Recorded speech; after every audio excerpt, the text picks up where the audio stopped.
Assalamualaikum warahmatullahi wabarakatuh. Perkenalkan, nama saya Puspitasari, kelas C angkatan 2020 NPM 22010004300011. Di sini saya akan mempresentasikan tentang isu lingkungan hidup dalam hubungan internasional. Isu lingkungan hidup dalam hubungan internasional. Isu lingkungan adalah suatu proses perubahan sementara atau permanen yang terjadi pada sistem planet bumi yang berupa masalah pada atmosfer, air, tanah, dan lainnya sebagai akibat dari aktivitas manusia yang mengakibatkan dampak negatif kepada keberlangsungan kualitas lingkungan yang diperlukan untuk kesejahteraan organisme yang hidup di dalamnya. Nah, masalah-masalah yang termasuk dalam lingkungan hidup ini seperti kerusakan lingkungan, pemanasan global, penggundulan hutan, perusakan keanekaragaman hayati, dan masih banyak lagi. Nah, menurut Greene, ada beberapa hal yang menjadi alasan mengapa isu lingkungan hidup ini menjadi salah satu fokus penting dalam hubungan internasional. Yang pertama, beberapa masalah lingkungan hidup sudah menjadi permasalahan global, seperti emisi gas yang menyebabkan perubahan iklim di seluruh dunia. Yang kedua, beberapa masalah lingkungan berhubungan dengan eksploitasi sumber daya yang dimiliki bersama. Misal, jika pembuangan limbah dilakukan di laut perbatasan dua negara, tentunya dampaknya juga akan mengenai kedua negara tersebut. Yang ketiga, banyak masalah lingkungan yang sifatnya transnasional dan tak terikat oleh batas wilayah. Yang keempat, meskipun permasalahannya hanya tingkat lokal, namun dialami lintas negara. Yang kelima, permasalahan lingkungan berkaitan juga dengan ekonomi, sosial, maupun politik. Jadi, kemunculan isu lingkungan ini dianggap sebagai isu global yang penting dikarenakan oleh beberapa alasan. Yang pertama, mulai terdapat kesadaran masyarakat dan media terhadap perubahan lingkungan secara global, seperti musim panas atau kemarau yang panjang. Kedua, banyaknya para komunitas ilmuwan yang menyebarluaskan informasi tentang adanya lubang dan penipisan ozon dan penjelasan kerusakan lingkungan lainnya. Nah, permasalahan lingkungan yang langsung dirasakan inilah yang membuat masyarakat dunia mulai peduli dan berpendapat bahwa kasus lingkungan ini merupakan hal yang urgen atau penting. B. Peran aktor negara terhadap isu lingkungan hidup dalam hubungan internasional. Jadi, pada dasarnya negara melakukan kerjasama dengan membawa kepentingan nasionalnya masing-masing. Begitu pula dengan kerjasama yang dijalankan oleh Indonesia dengan Amerika Serikat di bidang lingkungan hidup. Kementerian Lingkungan Hidup dan Kehutanan Indonesia dengan Environmental Protection Agency Amerika Serikat menandatangani sebuah nota kesepahaman. Nota kesepahaman ini membahas kerjasama dua negara dalam pelestarian lingkungan hidup dan pengelolaan sumber daya alam yang berkesinambungan. C. Peran aktor non-negara terhadap isu lingkungan hidup dalam hubungan internasional. Aktor non-negara memiliki tujuan yang sama, yakni bekerja sama membantu aktor negara untuk berkontribusi dan menjalankan interaksi hubungan internasional. Aktor non-negara memiliki 4 tipe pelaku, yakni IGOS, NGOS, MNC, dan individu. 4 tipe pelaku non-negara tersebut memiliki perannya masing-masing dalam menjalankan tugasnya sebagai pelaku hubungan internasional. Contohnya IGOS. IGOS merupakan organisasi antar pemerintah yang berperan untuk mewakili suatu negara. Organisasi ini memfasilitasi kerjasama antar negara-negara dalam melaksanakan tugas yang melampaui batas nasional. Contohnya Organisasi Internasional PBB. PBB merupakan organisasi yang diciptakan untuk menegakkan perdamaian dunia dan kerjasama yang baik antar negara di seluruh dunia. Pada tahun 1972, PBB mendirikan United Nations Environment Programme (UNEP) di bidang lingkungan hidup yang pada dasarnya melakukan pemantauan dan penelitian secara ilmiah pada tingkat global dan regional serta memberikan rekomendasi kebijakan kepada pemerintah. Yang kedua, NGOS. NGOS merupakan aktor organisasi internasional yang dibentuk dan tidak terkait oleh pemerintah dan tidak mewakili suatu negara. Organisasi ini bertujuan untuk memberikan kontribusi untuk menyelesaikan permasalahan seperti ekonomi, terorisme, agama, ekosistem, dan lain sebagainya dalam dunia internasional. Contohnya WWF, World Wide Fund for Nature,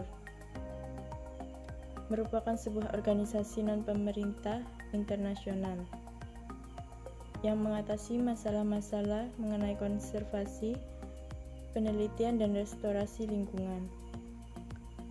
WWF merupakan bagian dari World Wide Fund for Nature International, yang juga jaringan organisasi konservasi independen terbesar di dunia dengan lebih dari 5 juta pendukung di seluruh dunia yang bekerja di lebih dari 100 negara, menyokong sekitar 1.300 proyek konservasi dan lingkungan.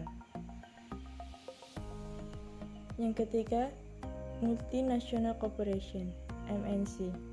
MNC merupakan aktor organisasi internasional yang berperan dalam bidang sosial dan permasalahan ekonomi.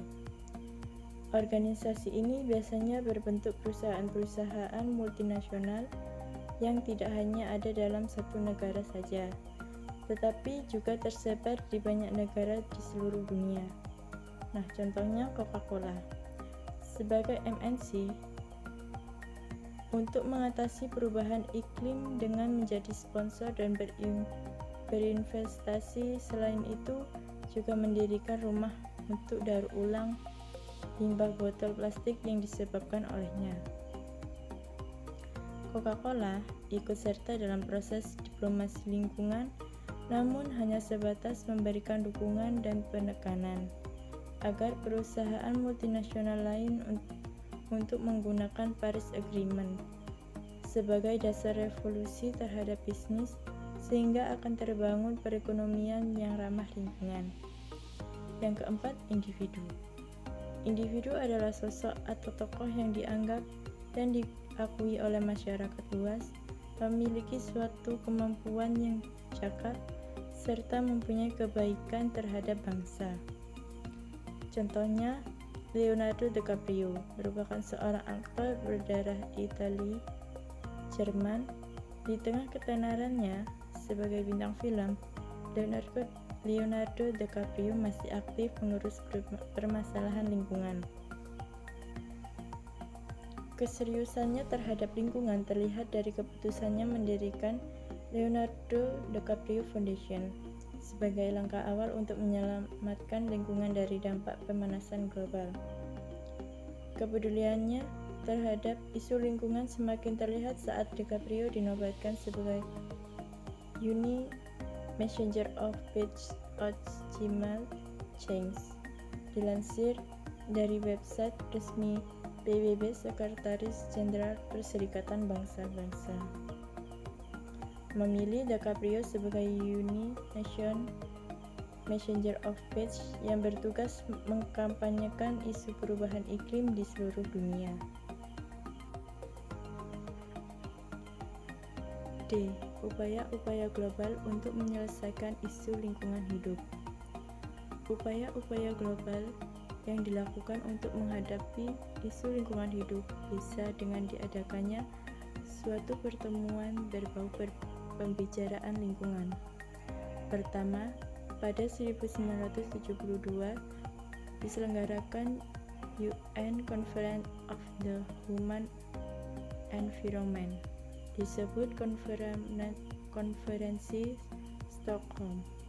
Konferensi Stockholm ini menjadi tonggak pertama dan penting dalam usaha mengatasi kerusakan lingkungan di tingkat internasional dan usaha untuk membangun kerangka kerja yang lebih terstruktur dan terlembaga, serta guna mempromosikan lebih banyak kerjasama global untuk mengatasi persoalan ini. Kemudian diadakannya 11 pertemuan, diantaranya ada Konferensi Vienna tahun 1985 dan Protokol Montreal 1987. Kedua pertemuan ini difokuskan untuk mencari jalan sistematis dan terorganisasi guna memecahkan permasalahan lingkungan, terutama terkait masalah ozon. Selanjutnya diselenggarakan pertama kalinya Konferensi of the Parties pada tahun 1995 di Berlin, yaitu konferensi iklim guna membangun protokol, salah satu legal binding pengurangan efek gas rumah kaca. Kemudian 1997 diselenggarakan pertemuan yang dikenal Kyoto Protocol di Jepang. Kemudian ada Conference of the Parties yang dikenal CP13 berisi tentang melancarkan suatu proses yang komprehensif untuk menyediakan secara penuh, efektif dan implementasi berkelanjutan dari konferensi dan menekankan emergensi melalui tindakan kerjasama jangka panjang. Upaya-upaya global dalam menghadapi isu lingkungan ini salah satunya juga dengan membentuk suatu badan PBB, yaitu Konferensi Kerangka Kerja PBB tentang Perubahan Iklim UNFCCC, dengan anggotanya mencakup 192 negara atau hampir setiap negara di dunia.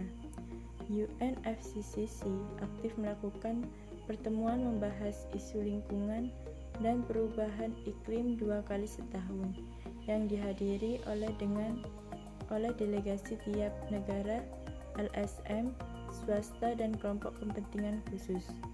Tujuannya adalah membantu negara-negara untuk menghentikan atau mengurangi perubahan iklim dan melakukan penyesuaian terhadap efek perubahan iklim yang sedang berlangsung. Konferensi terbaru saat ini adalah COP21 yang dilaksanakan di Paris, sehingga dikenal juga dengan sebutan Paris Agreement.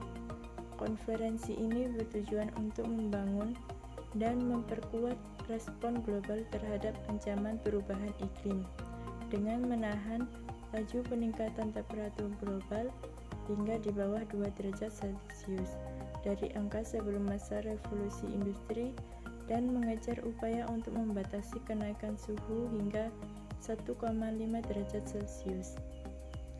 Selain itu, COP21 ini juga bertujuan untuk memperkuat kemampuan negara dalam menangani dampak perubahan iklim. Mungkin itu saja yang bisa saya sampaikan. Mohon maaf bila ada kesalahan kata. Sekian dan terima kasih. Wassalamualaikum warahmatullahi wabarakatuh.